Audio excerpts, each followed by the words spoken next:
God! We are live. Yes, we made it to another wine talk. Whoa, here we go. Here we are. And the music's playing. Starting soon, it says. Do you remember this, Herman? No. Is that? This is. I don't even know what the date is. Look at that. Oh wow. March 11th.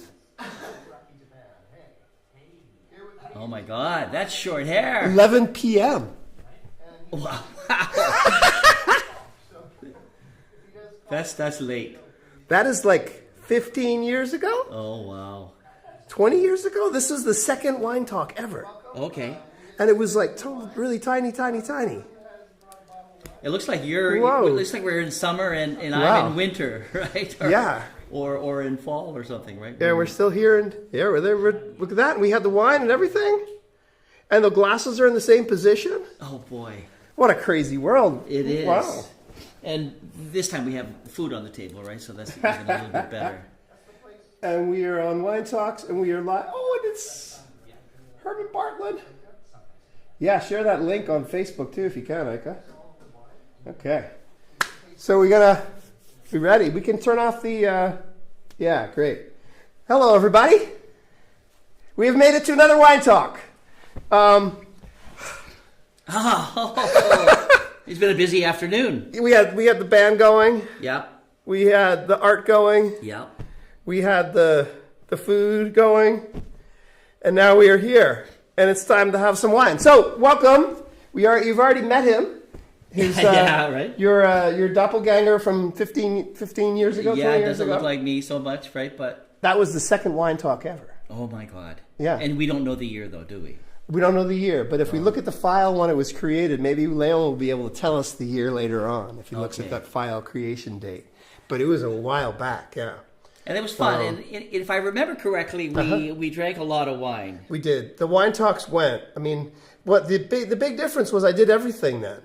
Yeah, right. So I was running. Now I've got this whole crew here. Yes. We have all of these extra miscellaneous things. We got a massive switcher and everything. I think we just had one camera in the beginning. Yes. And it froze. Oh. It froze hundreds of times. So it stopped working, yeah. The stream just stopped working, yeah. Okay, so Herman Bartelen, my friend since 1994. Wow. Yes. Right? We're talking 30 plus years, right? We've been doing music and arty stuff and lots of good, I think mostly music, right? Mostly music, yeah. I mean, and I think partying. The first thing when I came to Conda, yes, you were like, you got another musician. Yeah. This guy can play. And when I got to Conda, everybody was saying, we don't have any live shows anymore. We don't have any concerts anymore. Oh. And that was like my mission when I got there. It was like we gotta have live shows. Okay, so today we have look at this. We have Herman has brought the Grand. Can you say that? The Grand Barbosa. Barbosa. There we go. Barbosa, and it's from. That's kind of good. It's from Australia. Oh, a little nice. Is that good? Yeah. It's a great looking wine. I really like that design. And it's a Shiraz, and that's a horse, right? That's a horse, yes. And probably a lucky horse. Yeah, it's going to be. Barbosa. The more we drink, the luckier we get. And then the next one here, that's going to be upside down. This way is good, right? This is the Klein, right? This is a Sonoma Coast Pinot Noir. Mm. And I love the subtitle there, Fog Swept. Because there's just fog all along the coast of California, like San Francisco fog, right? Okay, so it's just south of San Francisco, not close to LA, of course. I'm thinking start with the Pinot. Yes. Because that's going to be really spicy and full flavored. Okay. So I just ripped the top off of that. Yeah, you put it back up there with the... no. No, it's good. No. Actually, we should use our thing that we got in Thailand here we to hang up our wine. Okay. Yeah. I don't know how this works. Okay. Well, that's dangerous, right? Looking good there, Herman. Right? Yeah, you just put it up here. Okay? Okay. And it sticks in here. Okay. And then it goes like that. Okay, it rolls. There you go. Okay, nice. We're all the way from Nick Thailand. Custer. We put him to sleep. Okay, and then we're gonna do this guy. Wow, I can't. We're here.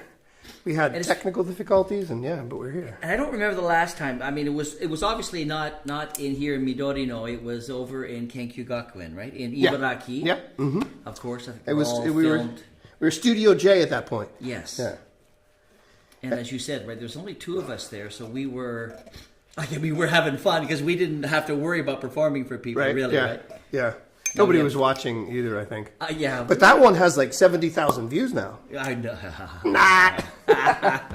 Let's go with this glass, and you should have the same. Can you tell the difference? Sorry, I don't know. I'll just do it for you. Oh, I see. Don't want you to be embarrassed not being able to tell the difference between the wine glasses. Oh, okay. The Shiraz glass and the... Smell that. Smell like a cork. That's a very strong taste or smell. Ooh. I'm doing my César thing, huh? All right, baby. Okay, finally.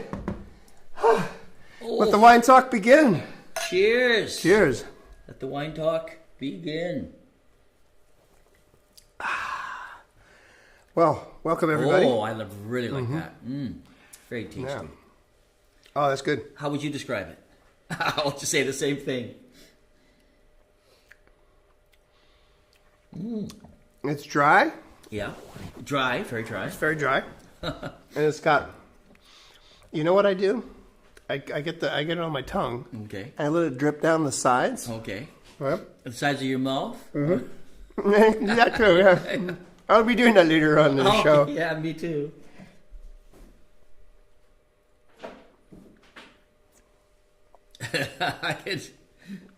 I'm liking it. It's opening up, and that's really good. It's really fruity, dry with a fruitiness to it, and a kind of a tangy. Yeah, it's got a bite at the very end.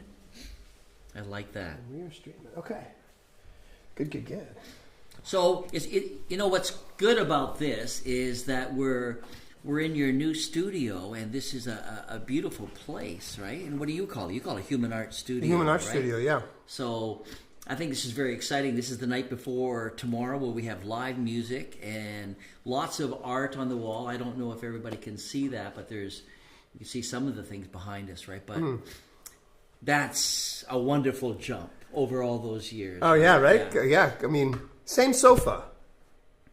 Is it? It's exactly the same sofa. Same sofa, same table. Okay. Wow. But just now it's this spacious room now. Oh, it's beautiful, right? But we've got, I mean, that's what, so this whole thing, the Art and Creativity Month, last time you came out here to do a jam. Yeah. And I was just sitting on the deck waiting for everybody to come, drinking a glass of wine with you. And I was like, hey, you want to do an art exhibition? Yeah. And you were like, I don't know. And then you were like, yeah. Well, I just had to think about it. The only reason is because we're quite far from Tokyo, right, which is way over there. And people tend not to come out. But you always forget that there are local communities, right? Yeah. Local communities of artists and musicians and people who definitely want to come out and see music and see art and do art. I mean, I don't know how many artists there are, but there's just a great variety here. People can't see it. But do we know how many artists we have? We've got 7 or 8 artists, right? That's really good, right? Yeah. And all very different? Yeah. I like that piece right there, right? That's this here. Yeah? Tell us the background This is of that. Ayame-san. Ayame. Oh. She is actually our neighbor just across the river. Oh, okay. It's like, and you can actually see her atelier, her art room from the studio. You can see the studio from her art room. Okay. Yeah. Yeah. She's like, it's like through the trees and stuff. Oh, okay. Yeah. Okay. Yeah. That's cool. Yeah. So, yeah, because we start our first connection together was music. Yeah. And then done lots and lots of different kinds of music throughout the years and stuff. Yes, and we did. I mean, we did lots of projects together, and the one that I kind of remember, because the project kind of ended, right, was that we did lots of children's shows.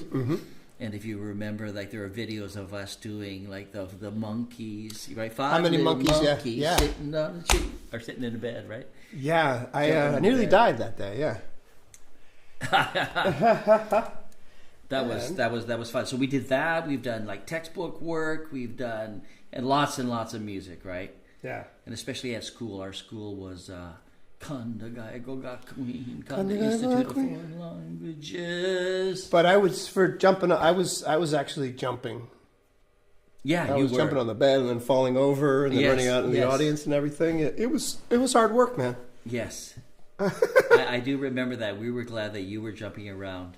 5 little monkeys jumping on a bed. Later, they were worried. Were they? Yeah, it's like, are you okay? Are you gonna fall? Like don't faint and don't get a heart attack and die, right? Right here, have a beer. Oh, okay. Yeah, but we've done lots and lots of stuff together, right? Video stuff. We have some new video stuff coming out. Yeah. So why don't you talk about that? Well, let's talk first about what you're going to show. You'll be able to see here tomorrow. Oh, okay. We start that. Yeah, like the art. Good? Yeah. Like, because for me, of all, you are probably the most prolific, creative person that I know on the planet Earth. No. It's just like, I don't know, you're like, because you have like 17 PhDs. Yeah. You teach full time. You have classes after that. Yeah. And then on top of that, you do art, you do music, you make CDs on a regular basis.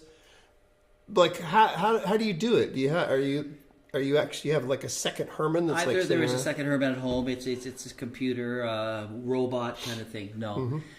I just think it's about like just having energy, the same kind of energy that you have, right? And that energy just never stops. And of course, I get tired. Of course, I think everybody will get tired, but it's just a matter of I really want to do it. It's exciting. Yeah. It's a wonderful thing to do, and I get joy from it too, right?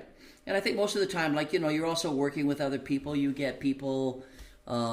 So you get that association with artists, with musicians, and also with people who come to your shows or come to the exhibitions. So I think the energy just is there, you know.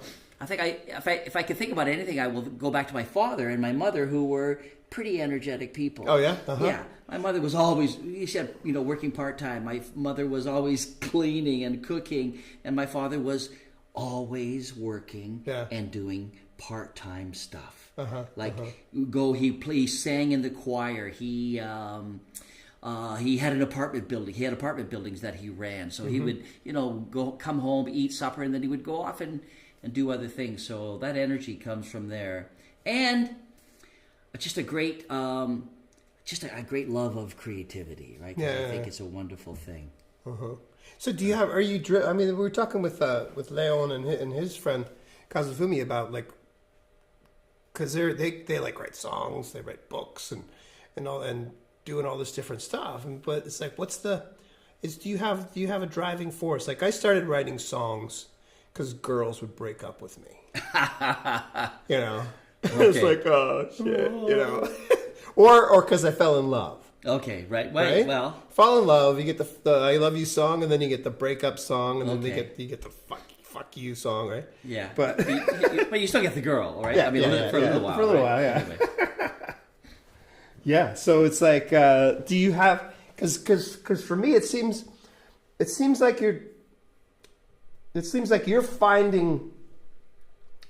I don't know what the right word is. Like you're finding your impetus to create, not based on some sort of emotional angst or profound happiness or something. It's more.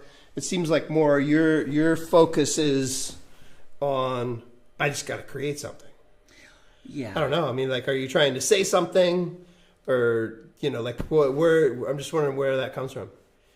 Well, I think it's always a matter of beauty, right? Mm-hmm. Like searching for something that's beautiful. Yeah. And growing up, like in Canada, as I did, I think, and at that time period, like in 60s, 70s, where things were kind of really positive, right? And I was a really big Beatles fan, right? So I had so many Beatles things, and Beatles were about, I hate to kind of go back. There's so many people who talk about the Beatles, right? But the fact that there was so much positivity there, and everything that came out of that era was about positivity, right? Of course, there was anger and there was like angst and kind of disgust with the world, but for me, it was all about like beauty. Yeah. Beauty in the song, the beauty in the artwork, the beauty in the album.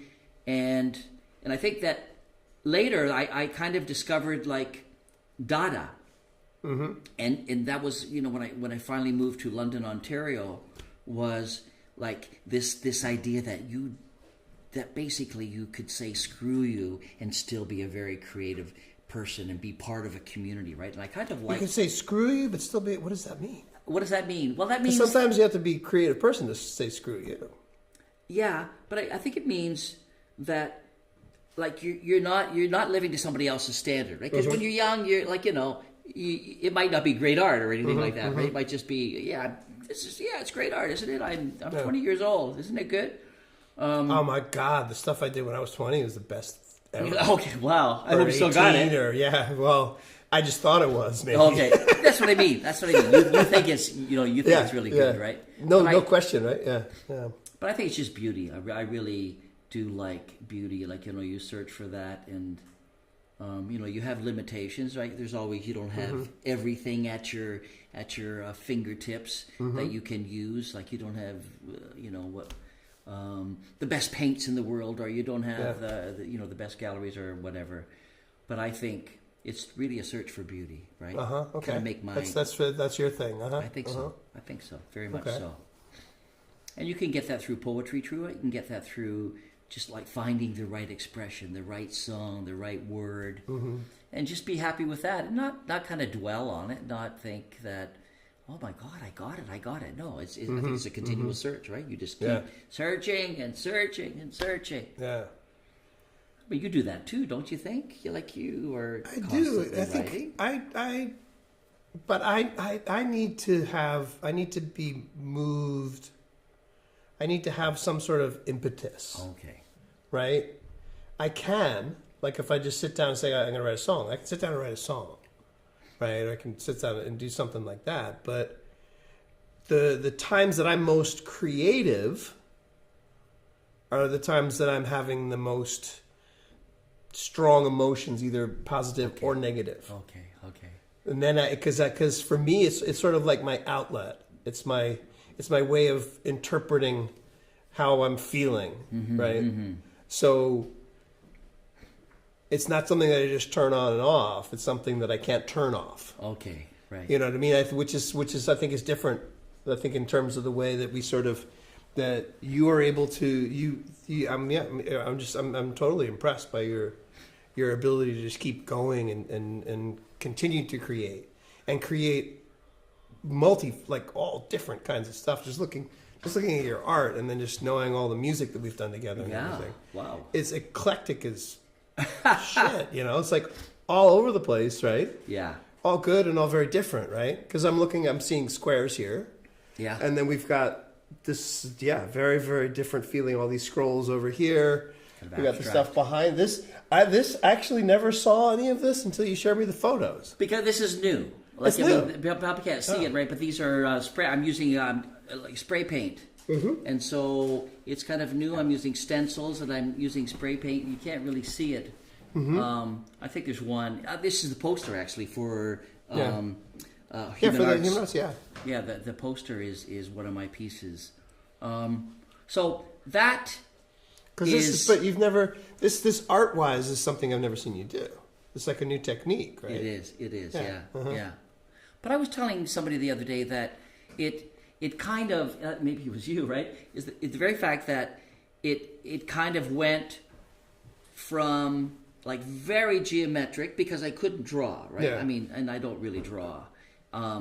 You get something that can be very generous, squares, circles, and I really liked that. And I kind of explored that, and then I felt, maybe it's okay to get abstract, right, and do something else. And I was doing like collages with photographs and doing, there's a lot of pieces we don't hear here, but I have many 3D collages actually that I didn't bring, right? But I think I'm just, what happens to me is that it's like you hear a song and you think, wow, like if you turn off the vocal, I think I can sing something to that. That's different. Yeah. You know, I mean, it's probably a C, D, G kind of chord progression, but I think turn off the vocal, I can sing something different. Yeah. Or, you know, seeing an art piece and thinking, not thinking, well, I can do that, so that's not very deep. No, that's a good idea, and I want to explore that idea from my perspective. Interesting. Right? Okay. And certainly I have limitations that every person has, right? But I'll explore that as far as I can. And then I always felt that it was a matter of like kind of exploring something, doing something, and then doing something completely different. Yeah. Like when working with you, you're always like, okay, how can we make this different? How can we, you know, that's like when you like tell it, when I'm like giving you a guitar part, it was like, well, give me something different. I've heard that before, right? That's always, you know, that's always that's good for me as a musician to be challenged in that way, you know, and you're always, you're able to say, okay, I want something like this, but not like that. I want to give me something new, right? Or some, you know, I want it to be, It can still be in that same genre, or maybe it's rock or whatever, but just something we haven't heard before, right? And that desire to sort of strive for that is cool, yeah. And I think, you know, not just to be different for difference sake, but to also think that that makes it more interesting in a sense, and it makes it unlike the other stuff. Yeah. And I remember, if you probably remember when we made the first CD, dude, right? We're so drunk every time we're together. I don't remember much of. I know. I told your son today, Leon, on the way over here, that the problem that we had is by the time that we got to about 8 o'clock, we were pretty drunk after drinking. But we had some crazy ideas happening. We were always laughing. I'm pretty sure, right? No, yeah, we had a lot of fun. Yeah. We always worked hard. It means like we would drink, but we would like work. Yes. Right. It's like.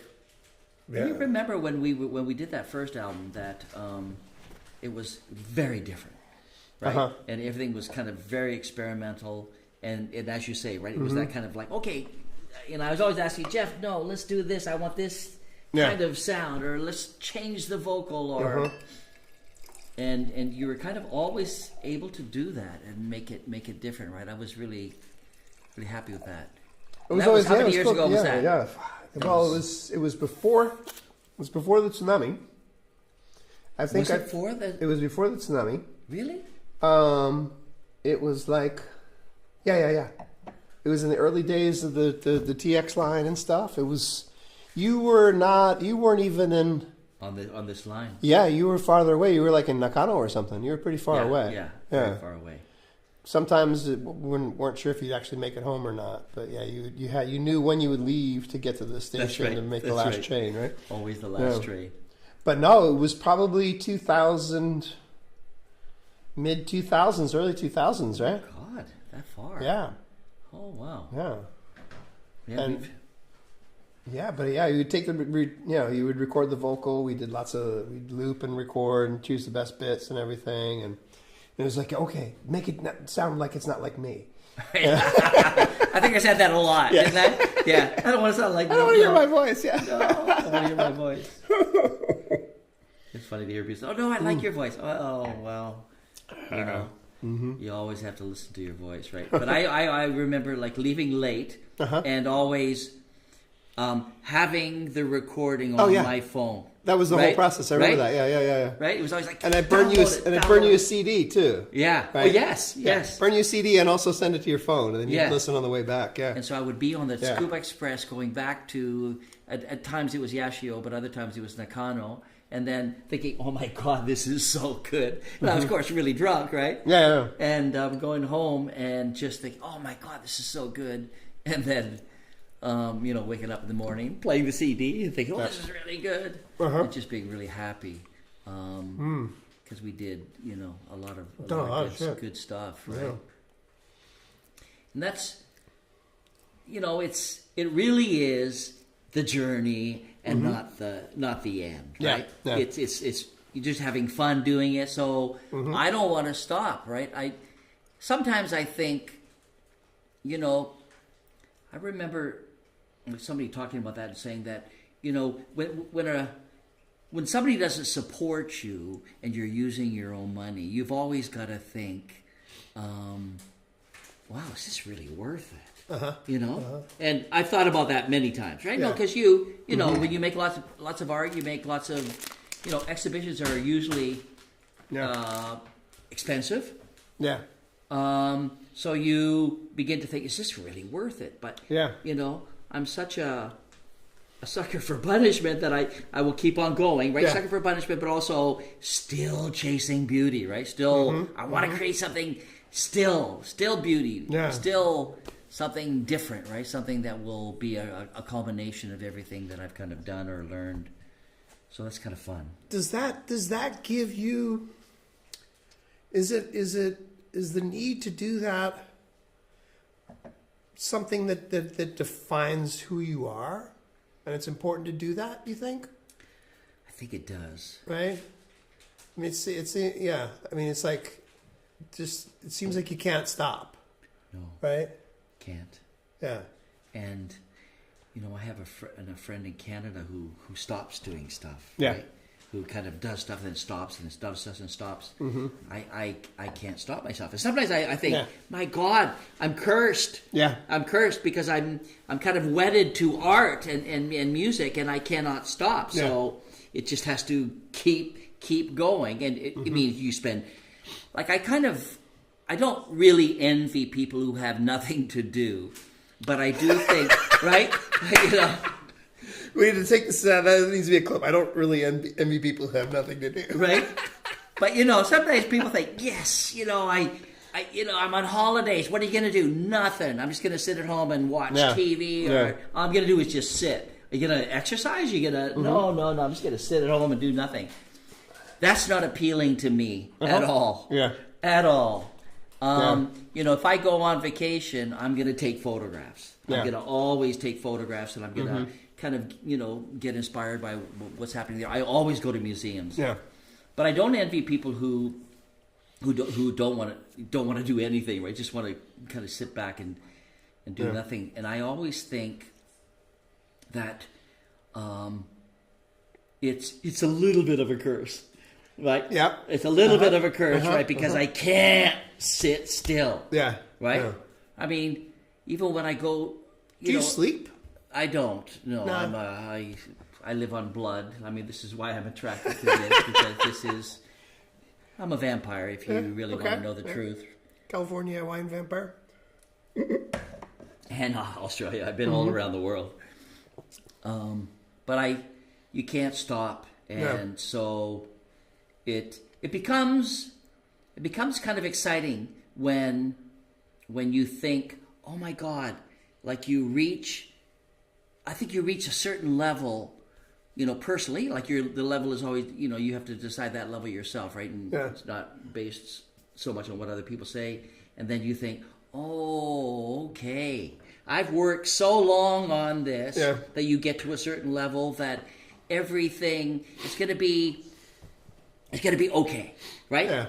I think it's not going to be that bad. Of course, there's going to be some experiments that might fail, right? But generally, I think I know how to go forward, right? I know that it's going to be fun. It's going to be fun. Last summer, when I went home, my sister, who lives across the street from my brother, has a little cabin, and I said, you know, I'm always thinking about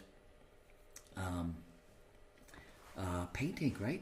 And so I said to my sister, let me use the cabin because the kids don't use that.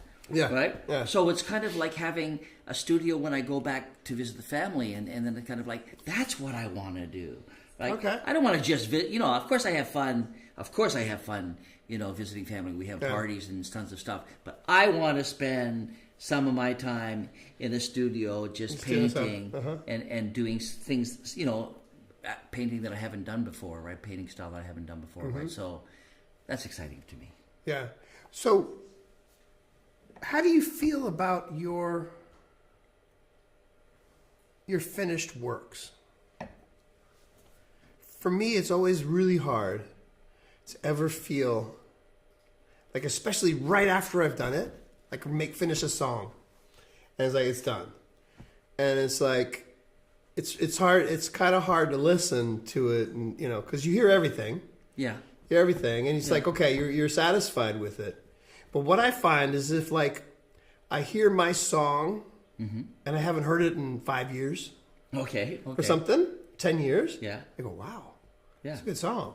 Like I heard one the other day, and I was like, Jesus, did I actually? I was like, I wrote this. Are we playing that tomorrow? Maybe, yeah. I can't remember which one it was. Okay. Yeah, no, but no, because I went back. I've gone back, and this my song that's going to come out on iTunes, right?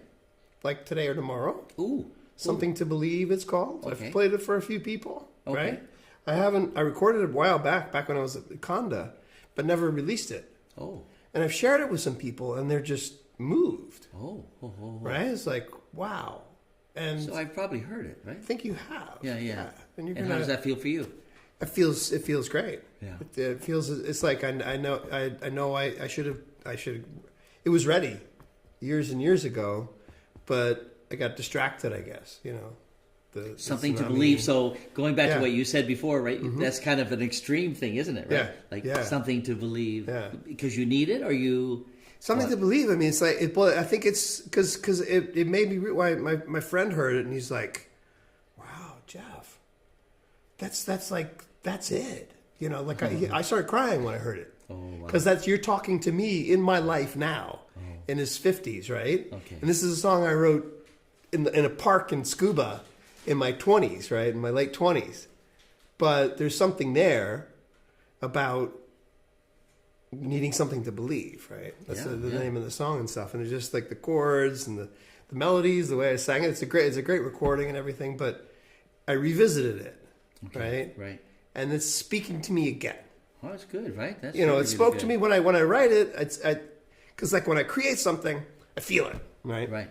And then you try to put it into something, and like that when you first sing it or whatever, it's the best, right? Mm-hmm. And then you have to sing it again, and you have to sing it again, and you add instruments, and what do you add, what do you don't add, and what do you do here and there, and then it turns into something different. That's not that original raw, beautiful passion that your emotion, right? Did you re-record it? Sorry? No. I just remastered it. Okay. Yeah, just touched it up a little bit. Yeah. Okay.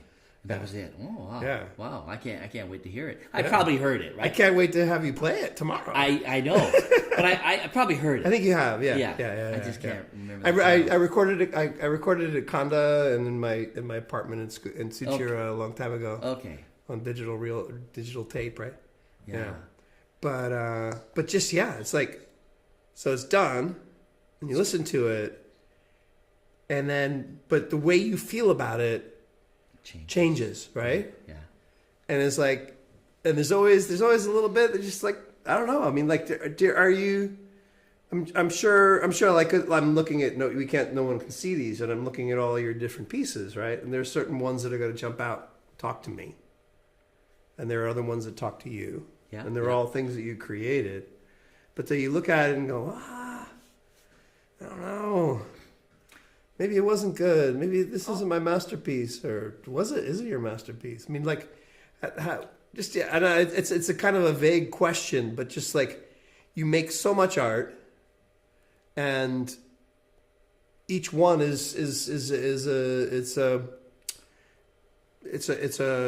takes time, energy, focus, and then it's done, and then what you had inside of you is now outside, and people can see it. Yeah. And if everybody looks at it and loves it, great. Yeah. Not everybody loves it, maybe. No. How do you separate yourself from it? Do you still connect to it? Because I can't. If my music is playing in the background in a bar, I cannot listen to anybody. Oh, really? I just get sucked in. Okay. Well. And then and it brings me back to how I felt when I wrote the song and stuff. So maybe when you look at that piece of art. I don't know. I'm giving you way too many options, but yeah, right. D is definitely the response there. But just like how after you create something, do you have to come to terms with it? Do you just let it be? Let it be. Well, let it be. Is there a copyright there? Oh, we didn't see enough. They're going to stop our stream. Enough bars of that. But I think, like I forget most things, right? It's only when. But one thing you have to remember: you've been to my house, and you know that I put my art on the wall. Yeah. Like I used to at one point buy, certain things I would buy, native Indian art or something that Aboriginal art. But I don't really do that anymore, and I don't buy people's art. I mean, I will buy a book. There's no doubt that I will buy a book of somebody, but I won't buy a piece of art because all my art is on the wall. So when I wake up in the morning, I see it. I don't relate to it in the sense, oh my God, I created that. No, it's not that type of thing. But it's like my world is things that I create. So I think especially with physical art, when you're doing like collages or you're doing paintings, I think you tend to forget them, right? I think you're mostly thinking about the next one. For me, it's basically it's the next one. Like that's the most important thing. Okay. Like right now, if you were to go to my house, you would see that I have this big box, and the box has like tons of little stencils and paints, and it's messy as heck. But it's going to have the next artwork in there, right? I already know which piece of paper I'm going to put in there. And so that becomes the exciting one. Yeah. And so all the things that you do before are there, and they're, it's wonderful to listen to a song. A song is different than a work of art because, you think, it's like, yeah, I remember that. I was passionate about that. But music is I think a little bit different. Okay. For me. Okay. For me anyways. This stuff, there's lots of collages out there, right? And they're all scrolls. All I think about is that I should probably do more. Or, one of those, people can't see it, right? But one of those is spray paint. I started to do some spray paint stuff, and that was like, oh my God, spray paint is beautiful. Now, this one here, right? Yeah. That big long one, right? And then that led to these works of art here. Yeah. Where I thought, if I could do that, then I could probably do something different over here. So that means that I'm focusing on the kind of the next piece of art that's going to happen, right? Interesting. Okay. And not the stuff before, like I have books. I don't look at those books. The ones you've made, yeah. Yeah, I don't really look at them right now. They're part of the past, right? I'm thinking about what's the next one, what's the next thing, right? Like, so you don't have like this legacy mindset, because if you put if you put everything up in a pile. Yeah. Of all the shit you did, you have to create some space for the CDs or whatever. But you've got a shitload of, I don't know. Well, can you say shitload? I just did. The stream? The stream's been stopped. Oh God! Shit. Jeez, wait a minute. Yeah, you have a legacy, right? Well, or I don't know if it's a legacy or you have a body of work. Yeah, a big body of work. Yeah, like. Voluptuous kind of, had a lot of food, body of work, like big. Sorry, no, but is that something you sit on top of? Is it something that you build from, or is it something you make it and it goes? Because I love sort of when we did our jam session, and we're like. Like Danny just starts playing something. It's like, okay, I'll start singing. And just like creating that thing. Yeah, that's fun. Putting it out in the ether. And those words that came into your head. And that melody that came into your head. And just going out there and then leaving it. Yeah. Is kind of cool. But leaving it and losing it is something is like, we should turn that into a song or something. But there is something about that the fleetingness of art and creation and everything. But it stays, right? It stays, but it doesn't stay. You're like, I'm going to do the next thing. But that said, I have made 2 books, right? So I am thinking a little bit about legacy in the sense of, like, if I've created something, I want to have a copy of it, or I want to be able to, like, if it's like when you have music, you want more. You want people to at least listen to it, right? Yeah. You hope, Right. And that doesn't. I'm sure that doesn't happen too much of my music, right? But you're right. I think. I listen to your music. Yeah. Well, I know. I see my CDs over there, right? Yeah. But when you get down to art, it's a little bit different because it's visual, and you can. It's almost like you can make it better, right? Because you can put it into a book, and you can make sure that it's printed. Yeah. It's like seeing a Mondrian painting and looking at a Mondrian in a book. Yeah. And when I first saw Mondrian, Piet Mondrian, the Dutch artist, right? All that kind of geometric stuff. We did the video with the Mondrian stuff. Yes, like stuff in the background. Yeah. Right. We did a video with Mondrian art or like art. Yeah. And you see that the art in a book is different than it is when you see it in a museum. Yeah. Right? And in the museum it's exciting too, but I like the fact that when you put things into a book of some sort, right? It's easier to disseminate. Yeah. Right? Yeah. And it's also it's a year project, right? Yeah. You're focusing on dealing with the stuff that you've created and putting it out in a product of some sort, right? So like a CD is kind of similar to that too, right? An album of some sort. Yeah. You've worked on it for a long time. So I do think, I think legacy, and I won't stop. So it'll continue, and there'll be more works, and there'll be paintings and stuff like this. So it's exciting. There are two ways that I want to go with this, and I don't want to lose them. Okay. One is, and we'll come back to this, but you need to help me remember. And asking you to help me remember is sort of like a futile task, but I will still put it out there, and I can lay on her listening too. But the difference between a song and a piece of artwork. And we'll go into that deeper. But before we go there, and now I've forgotten it, the other question for me is, do you create art to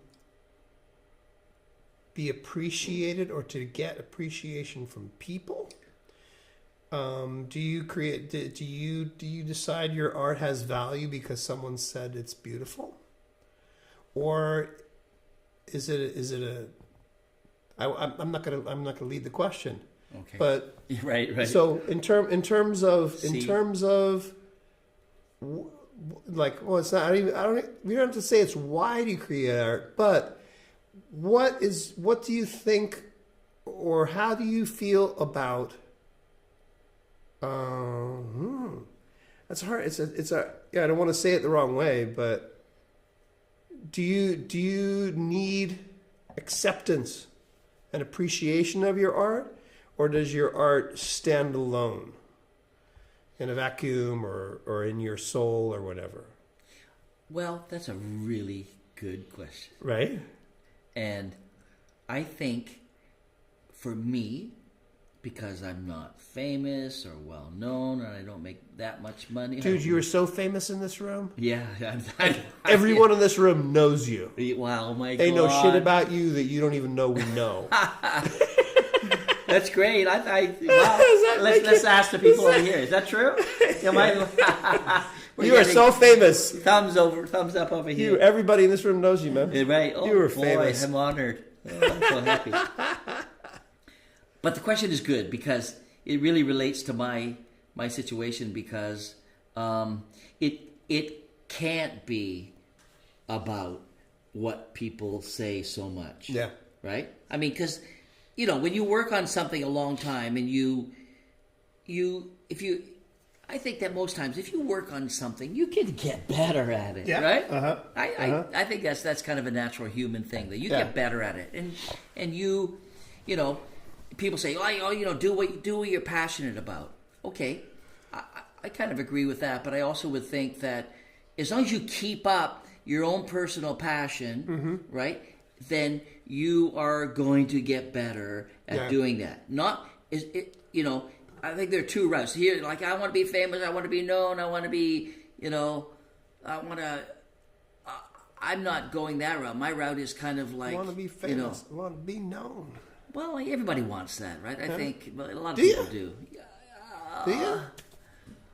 Yeah, of course. You would want something. I don't want to be like a billionaire or anything like that, right? But you would hope the best thing you can hope for, and what I would kind of hope for, is that you make enough money through your art to kind of live. Yeah, yeah. And so you can make it just a little bit of money, just a little bit of money, keep you going, keep you on holidays. Yeah. But I think the thing is, back to your question. Back to my question. So, do you need recognition? No. Do you need appreciation? You need people to tell you, "Oh, that's awesome." No. Because I never felt that was important, and I'm sure I did some really, really crappy stuff in the past that people were nice enough not to say anything. Yeah.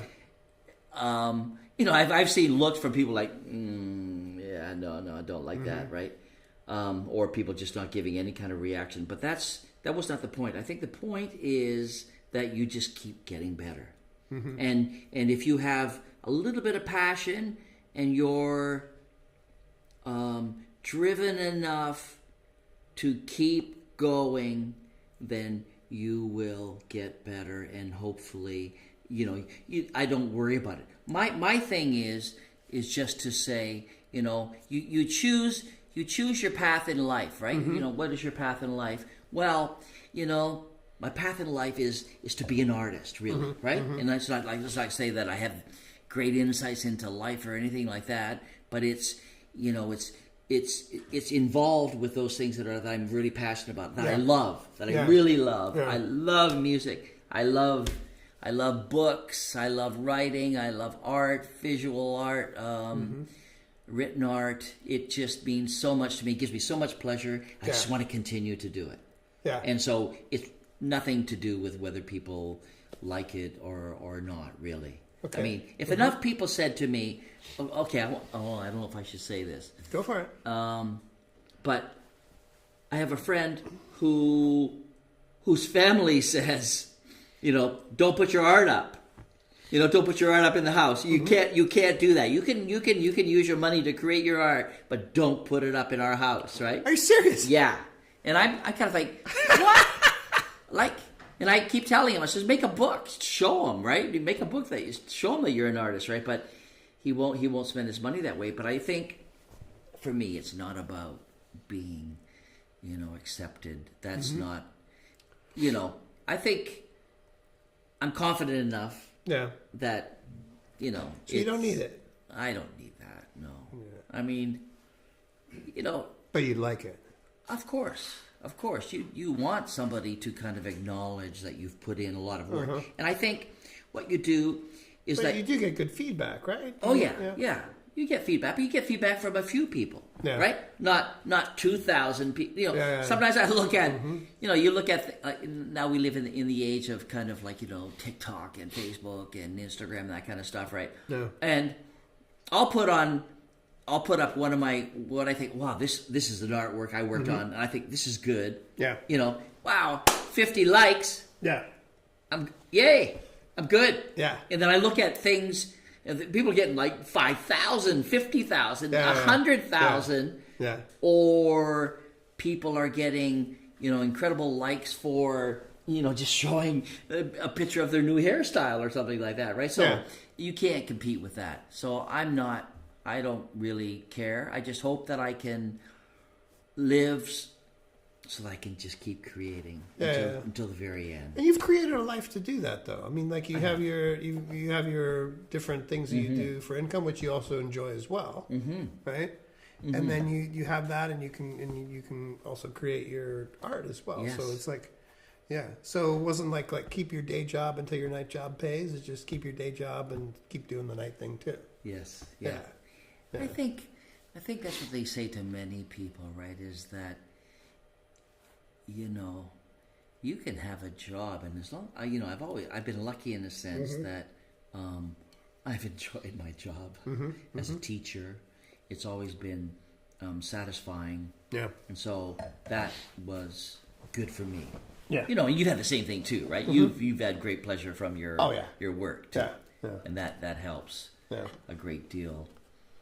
And so having work that you enjoy, and then the problem is always, and you could tell me the same thing too, right? Is like what do you do when you've put in a long day and you're kind of dedicated to your work, so you're not a fluffy kind of worker. You're concerned about what you do, and then you go home and you've got to find the energy to do what you're really passionate about. Yeah. And if that's hard. That's really fucking hard. Yeah.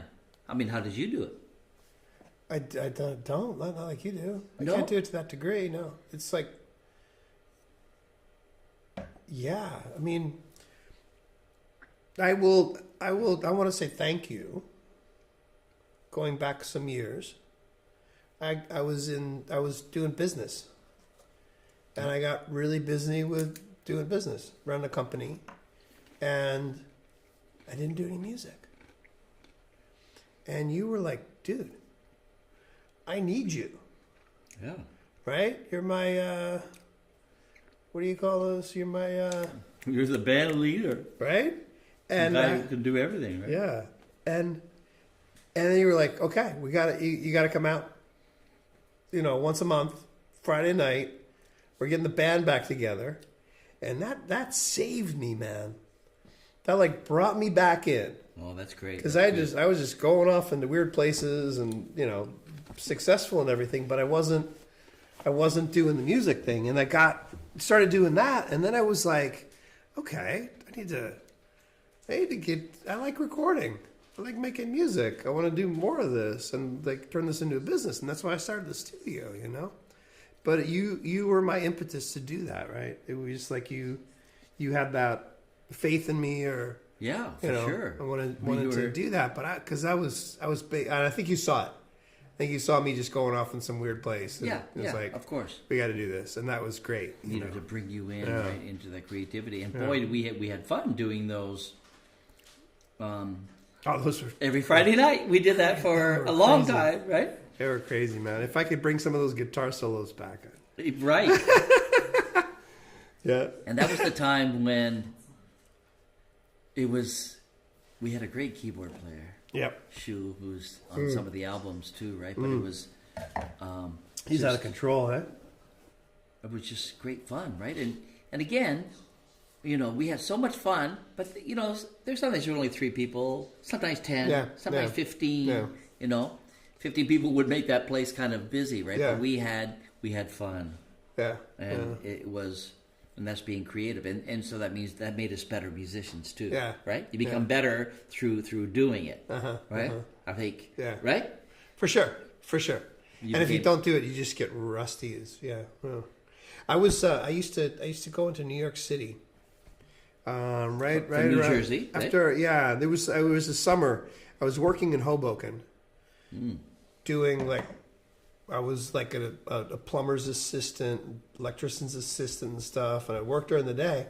And then I'd take my guitar, and I'd go into Greenwich Village. Oh, wow. And I'd like play on the street. Oh, okay. I'd play on the subways and stuff. Wow. And that's brave. Oh, yeah. And like people would come over there, it's like, oh, give me some money, man. And it's like, oh, it's some food. I was like, chill out. Yeah. And I'd sit down, and I'd play my guitar. And whatever money we get, I'd go and I'd buy a slice of pizza or something, or just have a little homeless person experience. But I met a guy on the train. I'm playing my guitar, and so just like quietly going back to Hoboken, and he was like maybe 20. I was probably 23, and he was maybe 28. And he was like, "Oh man, I used to play guitar. Really? Now I got a job in the city, and now he's wearing a suit and everything." It's like, dude, you gotta keep playing your guitar. You gotta keep playing your guitar. You told him. Oh yeah, I don't know if he did or not, and it was just like, yeah, you gotta do that. I mean, you take it to another level in my book, but just that idea, just the value of art, of creation, as part of as like just being a human being, right? And for me, I think another thing that's really important is conce, the completion. Oh, yeah. Right? Yeah. you can just do something, you can doodle, which is good, it has some value. Yeah. But I think there's something about finishing something, making it into a piece, right? Which will segue into the other thing we're going to talk about. Okay. But that okay, I have I had this mind bleep or whatever. I had this inspiration, this thought, this idea came out. This came together, and then you put it into something, and then you put it on tape, or you put it on a CD, or you put it on paper, or you put it in video or something. But just the bringing it to a level of completion. There's a certain there's a value in that. Oh yeah, totally. Right? Yeah. I think that's because if you want to make art to be famous, right? If you want to be a musician because you want everybody to hear your songs, or you just want money from it, I don't know. There's all these different reasons to do it all, but completing it and putting it into some sort of form has a very deep value, I think, in terms of just emotional and spiritual development, right? For me, that's huge.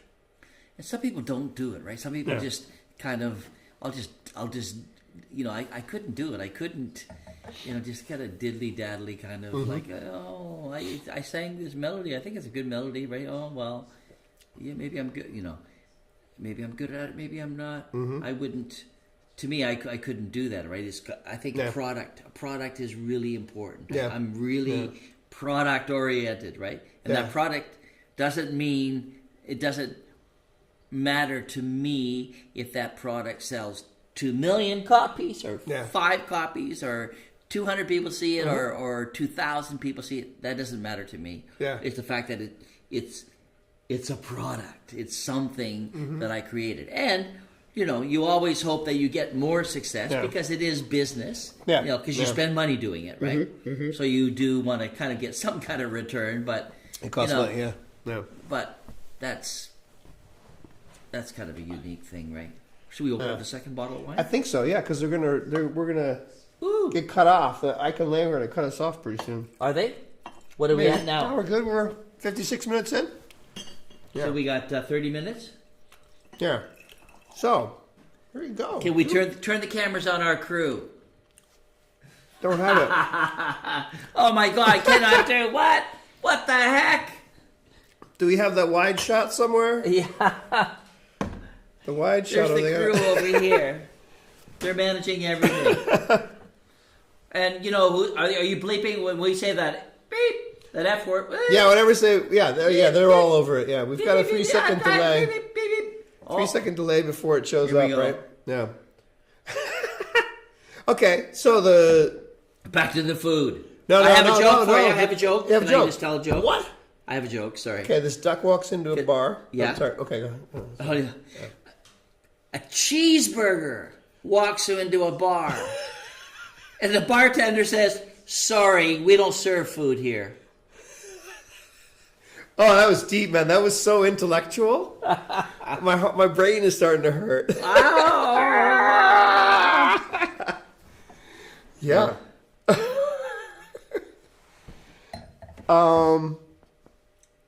Yeah. Let's as we get the second bottle of wine. Okay. This is going to be crazy. Can you? I'll hold this, and can you pull that out of there? Oh, yeah. That's a Thailand thing, man. It's totally Thailand. I'm gonna let you over that baby, right? Because I'm not very good at opening bottles of wine. Okay. And you got to tell people that technique. Why did you do that? I just ripped it off, right? I know because it's kind of like because I can. Well, okay. You just grab it and pull it off. 9 times out of 10. Cut it, right? Yeah, I mean it was the guy comes in, you get the. That's why you have this thing on the wine bottle opener, right? Yeah. But you just pull it from the bottom. You can just pull it off. Yeah, it's not as cool, I guess, but it's easier. Yeah. I don't even think about it anymore. Right? Neither do I. I just turn it upside down and pull it off. Rip it off, right? Okay, so I'm gonna open this up and we're gonna segue into Long in Japan. But before that, I want the last art concept is the difference between a song and a piece of art on a piece of paper. So the piece of art on a piece of paper you paint it. That's it. It's all over. A song, you record it. Yeah. You get that one version, but you go to Woodstock. Yeah. And you get a little stone, and you play that song again. It's a different song. It's the same song, but it's a different song. Yeah. And then you can have multiple iterations of that same piece of art. Yeah. Right? Yeah. And multiple people can do that. Yeah. But if somebody tries to make a painting that's like your painting, they wouldn't do it, right? Well, they wouldn't do it, and they'd probably get, people get, they make exact copies. Yeah. Well. But you see, like people will do a cover song of a song, but they won't do a cover of a piece of art. No. So I think you hit on it immediately, and the thing is that it's a different art. It's a different medium, yeah. It's a different medium. It's an oral medium. It's one that can be reinterpreted. Art can't be reinterpreted. Visual art can only kind of influence you and kind of drive you and thinking or create that kind of thing. Oh my God, this is incredible. This is amazing that somebody. I'm so happy that. Not everybody thinks this way, right? But I'm so happy that somebody took the time to create this because it gives me incredible pleasure. Yeah. It's visual, and the thing about music is that music is also intellectual because it's intellectual, it's physical, it's oral. It has more dimensions. Okay. Right. So I think, in many ways,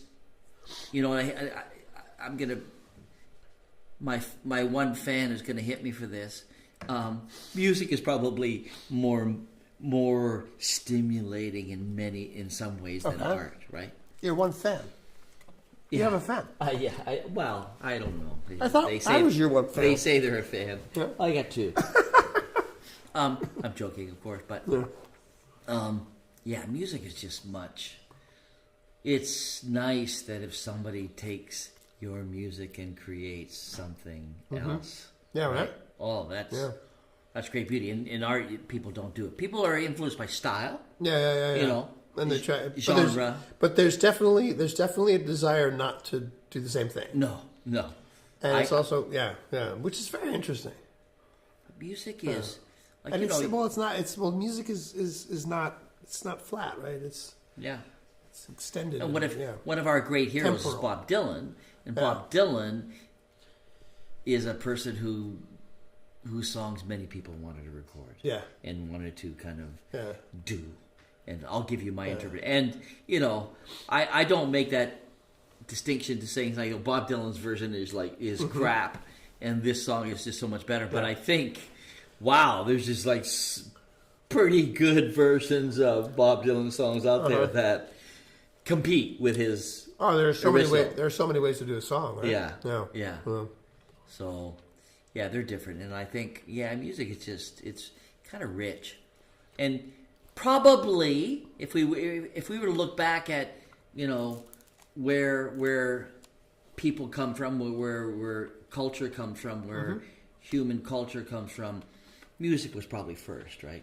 Yeah. It's probably people singing, talking, creating beats of some sort. I mean, not creating beats is probably not the correct word, right? But I would guess that music. And there's music in the world, right? There's music in nature. Yeah, right. Yeah. So that sense, it's there. It's kind of some people argue that music is probably what created language, and some people say, well, I don't know if that's true or not, right? But it's certainly linked in a big way.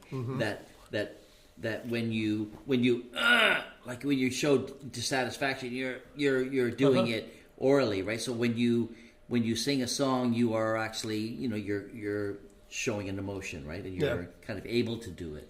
Yeah. So music it's rich, right? Yeah, totally, right? And then it's one thing I would never want to stop, right? Yeah. Okay, so while I pour this wonderful bottle of Shiraz that we've not had yet. Well, I eat this cracker and cheese. Yeah. I want to go to that winery though. I went to the website. This winery here, it's like a castle. Is it? Yeah, in Australia. Yeah. Okay, get that glass. Pretty good, right? Haven't had it yet. Oh. It's a great picture though. Oh, that's not it? No, this is still the other one. It's opened up. God. Yeah. So you thought you were drinking Shiraz, but it's Crew.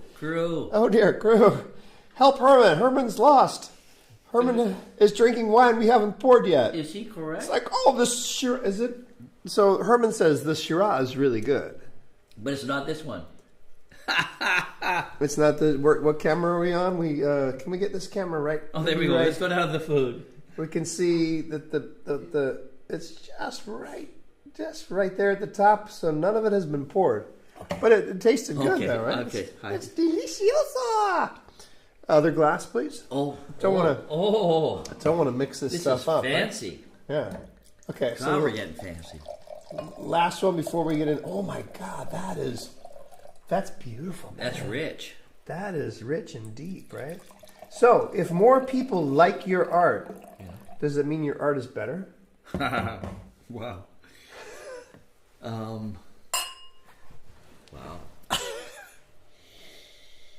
Whoa.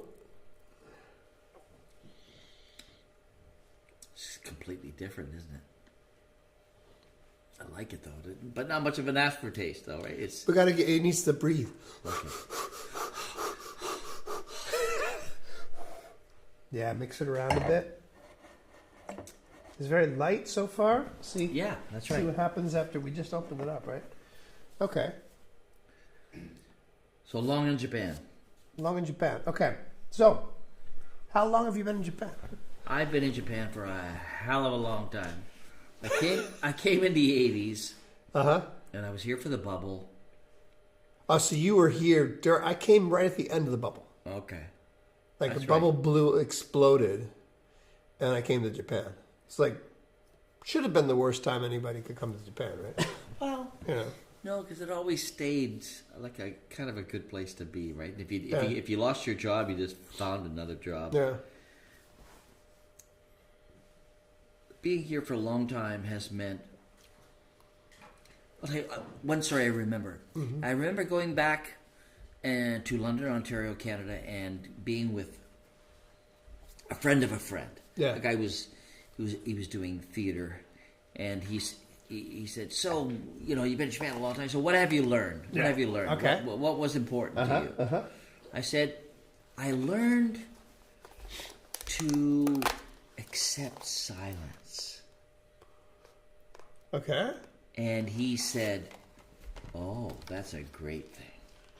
That's a really good thing to learn." And I didn't think of it as being deep or rich or anything like that. I just said that's really what I learned. Yeah. To kind of accept silence. That people didn't want to talk all the time. That people were kind of good about just not wanting to talk all the time. Listening and yeah. And he said, "Yeah, that's a good thing." So, Really? yeah. So it's, you don't, being from Canada, I would say that, my parents are also from the Netherlands, right? So there's kind of a tricultural thing going on. Yeah. And the greatest part of my life has been, of course, being in Japan. Yeah. Right? But you don't. And the biggest part of your life, yeah. Yeah. The longest, yeah. The longest. Mm-hmm. So, but it doesn't make me Japanese. It means that it's had kind of the longest influence on my life. Yeah. But I would say that it's been kind of an amazing trip, Yeah. And so why did you come here in the beginning? I came here, for an odd reason. I actually, this is a true story. This is a true story. This is a true story. When I was because I was so interested in art, I really wanted to, I'm an artist. This is my life. I applied. I was going to teachers college. Yeah. And so I had I had done 2 years of my university degree. I quit, and I worked, and I did art and poetry stuff and music stuff, and then I went I decided I got to go back to school. I don't want to be a waiter for the rest of my life. Okay. There's no way. I got to be educated. Got to be educated. And I want to be a teacher because they get the longest vacation, right? Okay. And they, you know, it's okay to be a teacher. You know, you get to be inspired by people and inspire people. And so I wanted to be a teacher in New York City. Yeah. That's where I wanted to be, in New York City. Okay. Because that was where, as far as I was concerned, art was really happening. Well, I didn't get that job. It fell through. So I was teacher's college, and one of my friends said, I got a job in Japan. Yeah. I said, Japan? Really? And everybody was interested in Japan at that time, right? Japan was big news, right? The culture, the Zen, that type of stuff, right? The religion, and the fact that it was very modern, and the fact that when I was young, we bought back those little toy cars that were made in Japan. Okay, not made in Taiwan. Yeah. No, Taiwan was later. Japan was first. That was a while though. Okay. And so he said, you can get a job in Japan, and I got that job in Japan. And that brought me to Japan, was the fact that he said, yeah, you can get a job easily in Japan, and here are some addresses that you can send your resume to. And this is the time of, there's no internet, right? Yeah. This is all snail mail, and I'm sending off letters, I'm typing my resume. Even fax machines, right? I don't think so. I don't remember. Copy machines. They were yeah, but they were talking about Canada. Canada is certainly behind Japan or behind America. No, there were no, I don't remember fax machines. But I applied and I got the job, and I got 2 jobs at the very beginning, and one job was at the school that we met at, which was Kandagaigo Gakuin. And I was only going to go for 2 years. Yeah. 2 years became 4, became 5, became 6, became 7. And it just never stopped, right? And now it's a big part. As I said, but what I told my friend was, not my friend, my friend's friend, was that I learned about that silence is important, right? Interesting. It's important to be quiet sometimes, right? And to accept it. And I can't. I would bring tears to my eyes if I were to think that if I were leaving Japan tomorrow, I would just think, oh my God, I have just had an incredible life being here. Yeah. Incredible. So you love it here? I do. Yeah. Are you Japanese? I am. I've had the surgery. You look Japanese. I've had the surgery done, and I used to be Japanese, and I wanted the Western look, and I got the eyes done and everything done. So you got a job and came. So you weren't culturally prepared. No. And what was that like? Did you have shocks? Did you have surprises? I mean, my first week in Japan was just like, wow, right? It's just like everything was so different. It's like nothing that you ever imagined, right? Yeah. I was only here for 5 days, right? My first day was 1985. And it was beautiful. The food was good. The people were friendly. It was, it was great, right? For me, it was even the things that were negative, the things that people would kind of complain about. Yeah. I just thought were interesting. Like being on a train early morning when I had to go to school, and just being so packed. Yeah. And I didn't think, oh my God, I hate this. All I thought was like, wow, this is interesting. How could they do this? Was that. I remember that being my thought, was kind of like, this is interesting. This is. I didn't think I was going to do it for a long time. Yeah. I thought that. Yeah, this is not going to happen all the time, right? But the first time I was like, yeah, wow. I've never been in a situation like that. Yeah. Never, ever have I been that close to so many people on a train. Squeezed, right? Yeah. So it was always an experience and always the one thing that's different for, I think, some people, right, is that when you come in as a teacher, when you're an English teacher, and I also went to a big school, which in the big school had many teachers. Yeah. And it meant that there were many foreign teachers. Yeah. Of course, there were Japanese teachers too. But it meant that we had a community right from the very beginning. Yeah. And those people became my community. And I would say, I can honestly say that people who I met in my first 3 years, there are probably about, 6 or 7 people who are still friends of mine. Right? From those, and pretty close friends. Yeah. Right?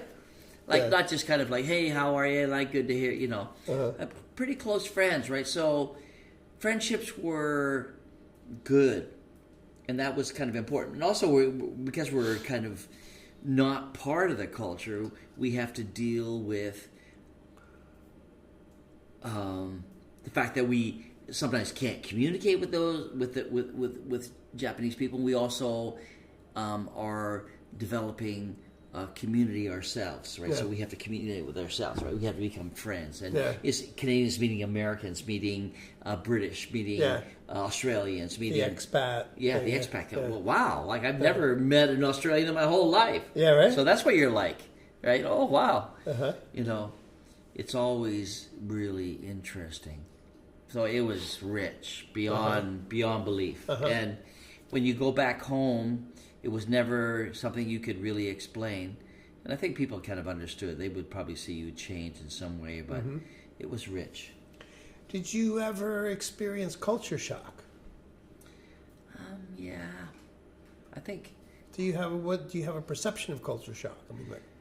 I think the first culture shock I received, and I remember it very distinctly, it was somebody said, you will never be accepted by the culture. That was the first kind of thing I got. Why? Like, I didn't understand it. Like, why? Because I didn't have the understanding that, of course, you're going to be different. Of course, they're going to see your values as being strange or odd or contrary to what they believe. But I didn't see that at the time. I thought I was kind of a naive, traveler in the sense that I thought, well, like, what? They don't think the way I think? Why don't they think the way I think? And so they think differently. And so that kind of shocked me. And, but, you get over it. But I still think that it is a bit true in some ways. So have you been accepted in the Japanese culture? Well, I don't. Yeah, I've been accepted, of course, right? But I'm not a deep member. I'm not married. I don't have children. I don't speak great Japanese, so I'm definitely an outsider, right? So I've become even now, right? I'm an outsider for sure, right? Yeah. So I focused so much on what I wanted to do, to create art and create music and do that kind of fun stuff, that I didn't become real deep part of the culture. Interesting. Not like you. Yeah. But you love this place, and this is your home. It is my home, right? Yeah. I live here. I have a home, right? Yeah. Is that hard? I mean, or are there... do you ever think, oh, wow, maybe I should have stayed in Ontario, or... Well, yeah. Yeah? Oh, yeah. Absolutely. Yeah? Really? Absolutely. Would think that life would be totally different. And that would be... Very different, but would it be the life that... Oh, it would be the same. It would be the same. I would still be doing what I'm doing. But it would be different in the sense that when you... the one thing to kind of think about, right, is that when you are... This is kind of a personal thing, right? Yeah. This is getting really kind of personal, right? Is that if you are in a culture, like if you're an artist, Yeah. and that took me time, right? I wasn't an artist when I first came here, right? I'm interested in art, and you're interested in words, or you're interested in, I'll tell you one thing, and you probably know this, right? When I was in London, Ontario, I was writing plays, right? Yeah. I was writing these short little plays that Yeah. that nobody cared about, nobody really knew, but that was it. That was what I was doing, right? Yeah. And then coming to here is like, and I wrote a play here. I wrote that with one of my roommate at the time, right? And I realized that like it doesn't work here. Like I can't write plays for a culture that doesn't really understand the language that I'm writing in. So my life would totally have been different. Yeah. Like I would have focused more on what I was kind of doing at the time, which was kind of like writing, and then what it forced me to do is kind of become more visual, become more musical. Yeah. And so had you stayed in Ontario, I think I would have. maybe I would be like going to Broadway to see a Herman Bartelen production. I think so. With Possible. songs written by. Could have been different, right? Yeah, could have been very different. Broadway, I don't know, right? But it would have been. It would have been different, rather. That's what I would have focused on. I think I would have done everything. Yeah. I mean, in the sense that I was certainly interested in visual art. Yeah. But I was really writing a lot, and so my life would have been very, very different. So that's what you have to deal with. You have to deal with the fact that everything that you were geared or that you were kind of hyped up to do is all of a sudden stopped. Yeah. Stopped. Yeah. Like stopped. Your passion in life is stopped. So what do? Well, it was a lot of fun. Yeah. It was great fun, right? It was like exploring a different culture. Yeah, I love this. Traveling in Southeast Asia, traveling in the area, traveling in Japan. Yeah, you're all over the place, huh? Yeah. Yeah. Oh my God, just incredible, incredible experiences that they give you a richness and a depth that you wouldn't get anywhere else. So I had to fight for it. I had to keep going for it. I had to not give up. And it took, we're talking 40 years. Yeah. 40 years of kind of dealing with the fact that what I wanted to do, I couldn't do. So I had to kind of deal with it in a different way. Yeah. And I had to also work. You also have to work and be a I think I maybe played music less because why? I didn't think people would understand my songs. Right. But you sing, you speak, but you created songs in Japanese. A few, but not that many. Okay. I did some songs in Chinese when I was in Taiwan. I actually had a book that I would put out there. Nobody was interested. Nobody wanted to hear original songs or anything. They wanted to hear shitty versions of, Taiwanese pop songs, right? But I translated everything. Wow. Put it out there if anybody wanted it, right? Nobody did, right? But you wrote your songs, right? Yeah. And some of the songs we have played. Oh yeah. Yeah. That's right. Yeah. Song of Her Goodbye or Sound of Her Goodbye was in there, yeah.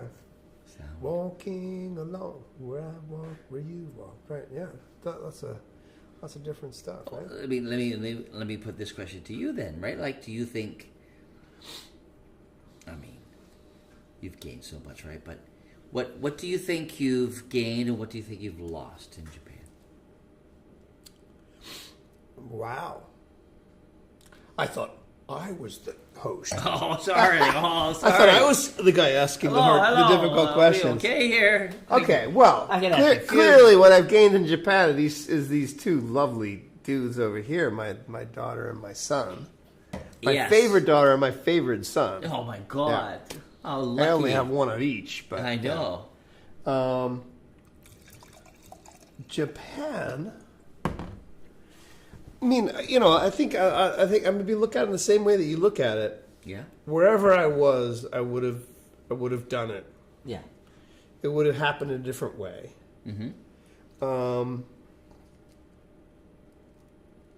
What I gained in Japan? I think I gained. I'm a great communicator. Yeah. And Japan, I don't think I could have done. Because I speak Chinese as well. And I was in Taiwan. Japan gave me a softness and an appreciation for my skills, an understanding of me that let me do many, many, many things that I maybe would not have been able to do someplace else. Yeah. Right? I had lots of opportunities on many levels because I have been something. I think there's something about because I'm American, but there's something about me, my upbringing, my demeanor or whatever, my sense of humor or whatever, that Japanese people respond to. And just like being asked that question makes me think about that, right? That there's something like when I first came to Japan, and I was teaching English, and I had these women. They came to my house for private lessons, right?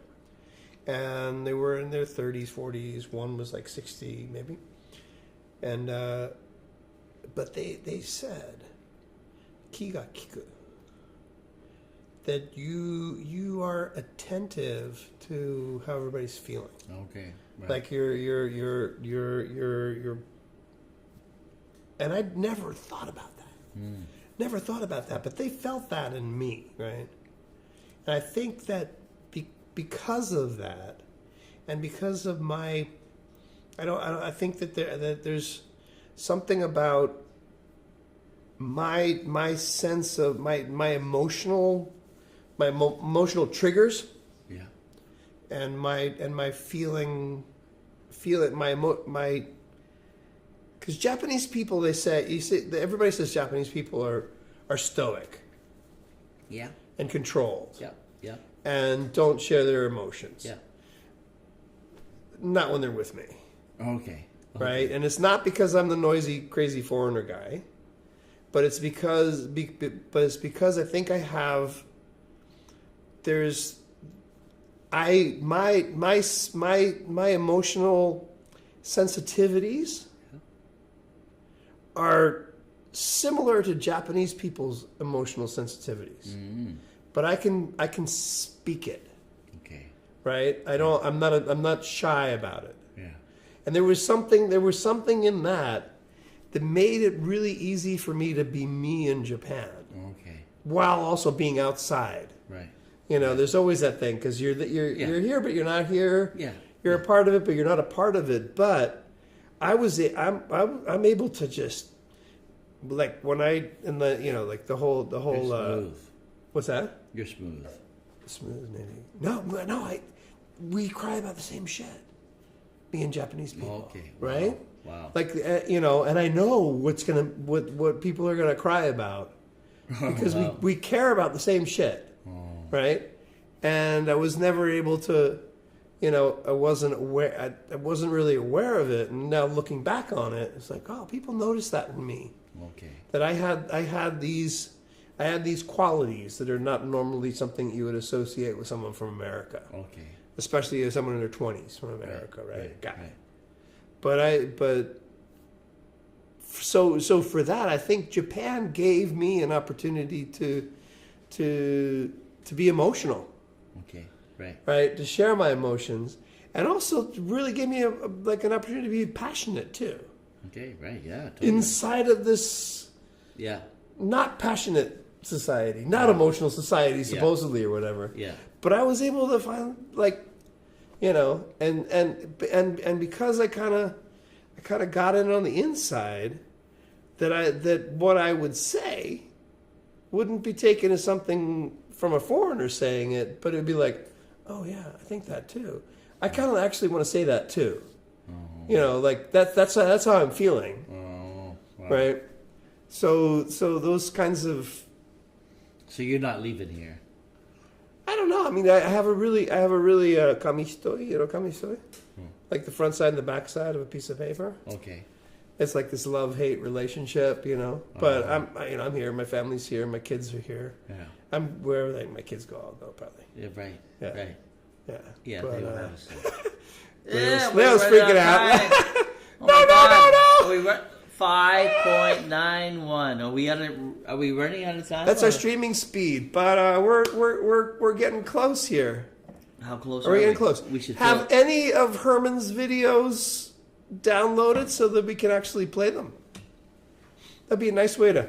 Dude, have you re-drunk this? Yeah. It opened up. Yeah. And it didn't have a lot of flavor at the beginning, but now it's just like this. It's just like, I don't know. It's like this luscious, dry mouth. It's changed, right? It was really light when the first sip was. I like it. It's good, right? It's like a river of taste. I think your wine wins. All right. Yep. I think the first one was good, but this one is, for me, I like something really. It's like I want to feel all in my mouth and everything. It's good. It's not. No. Doesn't have a. I just like the fact that it's like the word's not tasty, right? But it's smooth, right? Flavorful, smooth, yeah. Flavorful, easy drinking. Yeah. Yeah. And cheap. Don't say that. I would. I mean, we only drink the most expensive relatively wines. Cheap. I mean, that's 1,600 yen. Yeah, mine was about that. A little more. Right. That means not cheap. Yeah. It's not. Really, really, really cheap, right? So how much more we got? We got 5 or so. We're on the edge, yeah. So. Hit me. Well, let's do the simple thing. Okay. Ask everybody this. Yeah. Oh, we can talk about art. At the end we'll talk about art and creative month. But so what advice would you have for someone who wants to come to Japan and live and be here?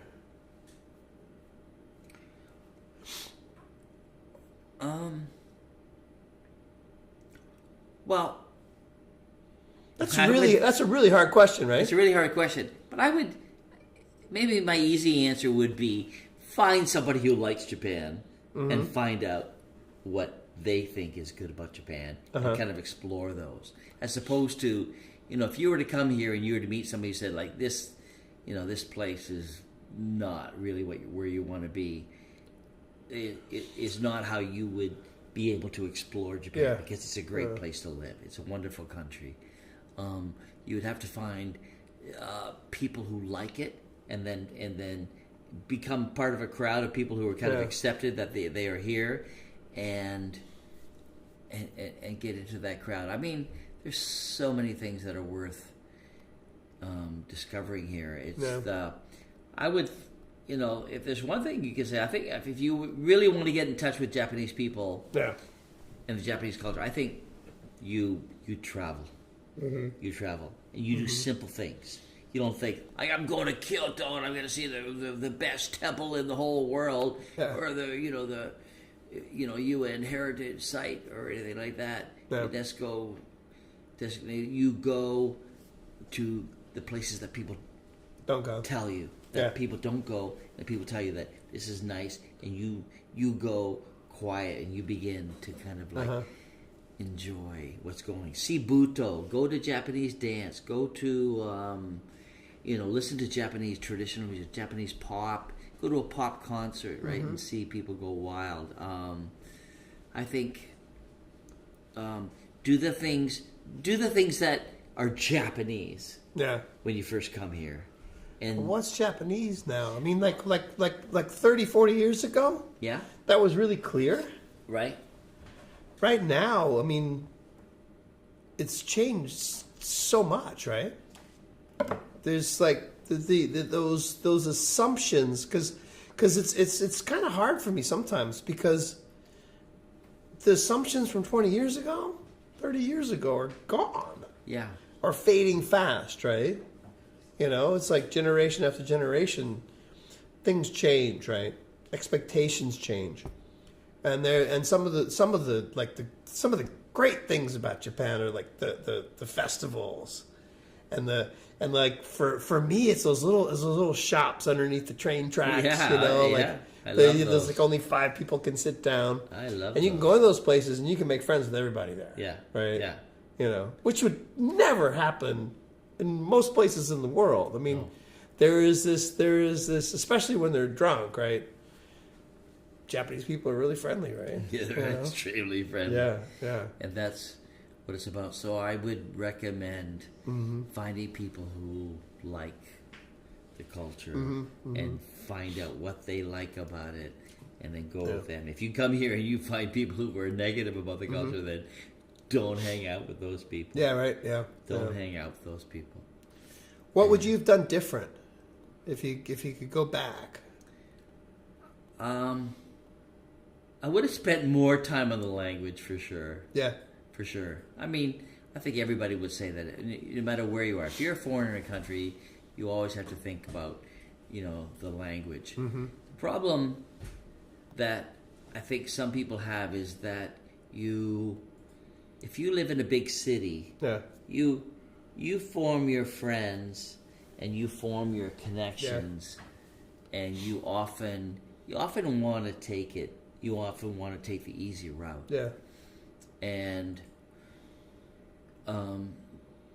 it's the best way to get to know a culture is through the language. I don't know if it's the best way, right? But language is huge. Probably.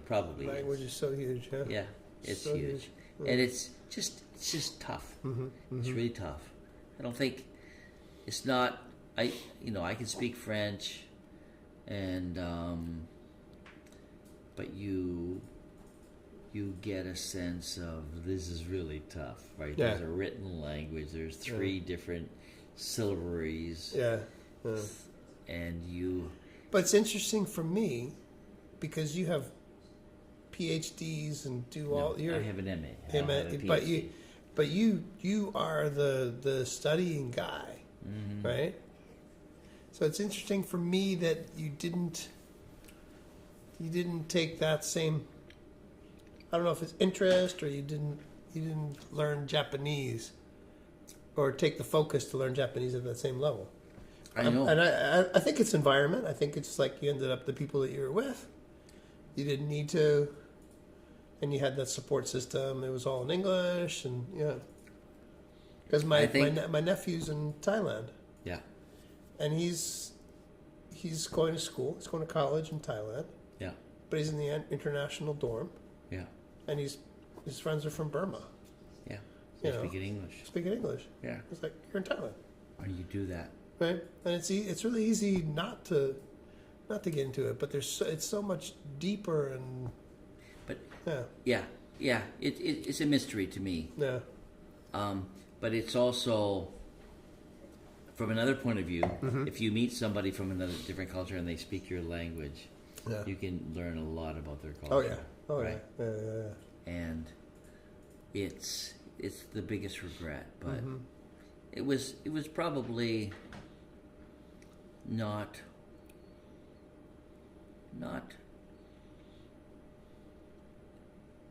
what's the word? It's not. It was not a totally missed opportunity. It was an ignored. An ignored opportunity. Interesting. Right? Right. It was like I kind of thought about it. Yeah. And I studied, of course, and still study, still get the words coming in, and still talk.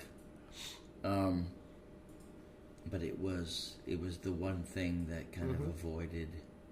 In Japan also allows you. Tokyo allows you. Big cities allow you the opportunity to not. Yeah. Maybe it might change in the future, right? But it gave to me, my best friends. I don't speak to you in Japanese. I speak to you in English. You're an American, right? But, that relationships have, I would say, 80% of the time being in English, right? That was what was thrown at me. That was given to me, growing up in, living in Tokyo, being a teacher. Thessalon? No, nothing. Never mind. Desperado. You got. Yeah, it's a long time to live in a country where,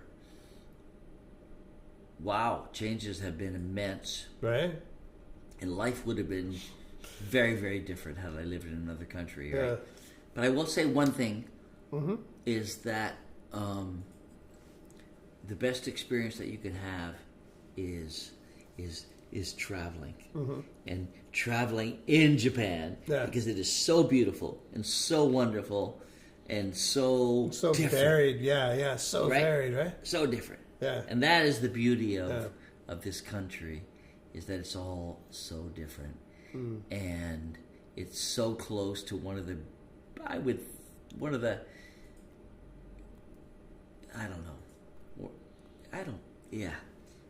greatest parts of the world, right, is this Asian thing that happens here, which is so different from what we were used to growing up with, and that's very cool. It's lovable. Cool, man. Should I cry? I think you should, man. Make a painting, write a song, man. Wait. Oh, tears on my wine. God damn, it tastes like tears. Dude, your tears taste like wine, though. Oh, okay. You've had so much. That's a good idea. That's good. Okay, so it's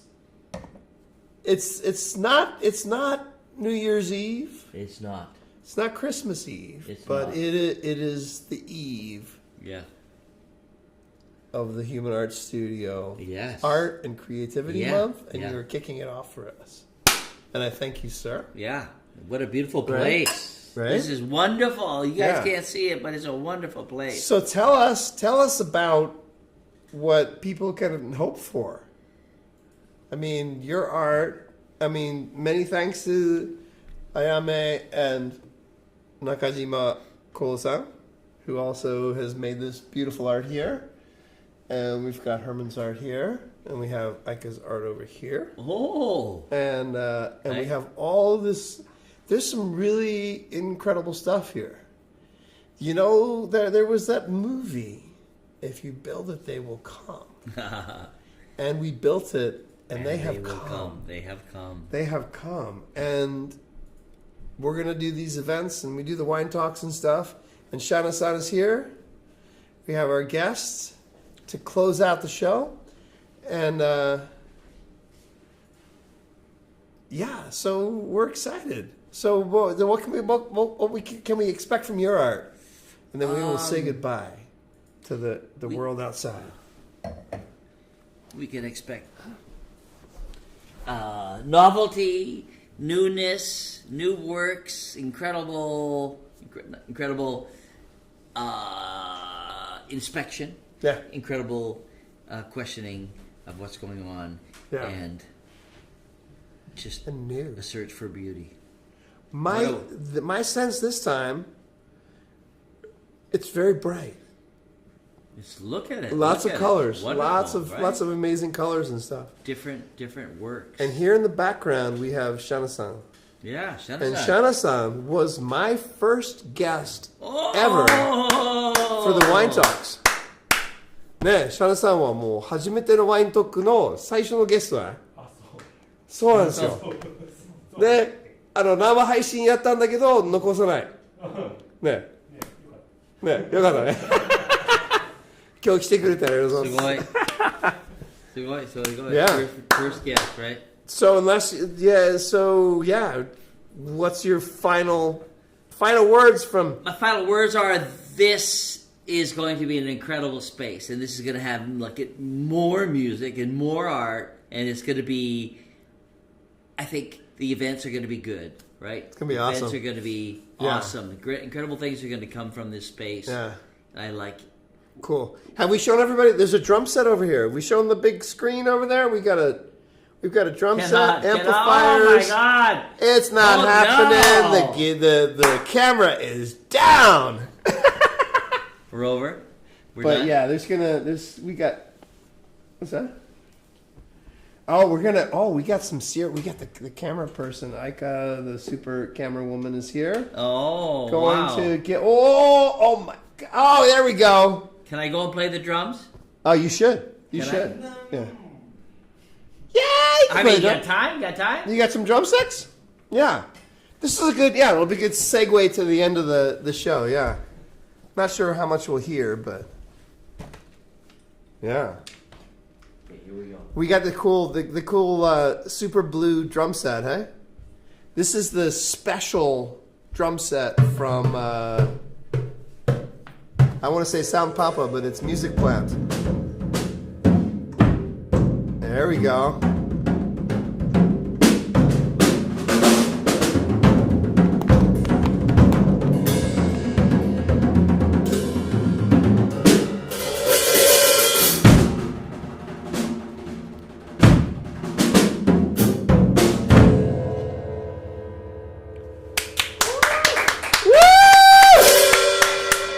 Herman B!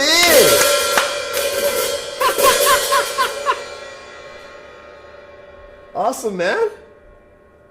So I think we're good on the whole wine talk thing. Okay, sorry. Herman's gonna. Oh my God! Don't hit the art. If you hit the art, you have to pay Leon 1,000 yen. I didn't hit the art, Leon.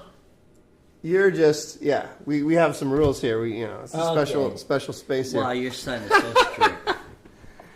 厳しすぎだと思いますけど。 So we'll see you guys tomorrow. See you tomorrow. Opening show. There's going to be live music. We're going to CD releases coming out. And we're going to see some videos. And just do some crazy stuff. We're going to have a fun time. Yeah. Thank you, sir. Dude, thank you. Love you, man. He's one of my best Good to friends. see you. In Japan. I love him. Anywhere in the world, man. Yeah. Okay. So we ready to go? We're going to sign out on the Wine Talk World. Thank you very much. We'll see you tomorrow. Omedetou. Omedetou. Thank you. Woo.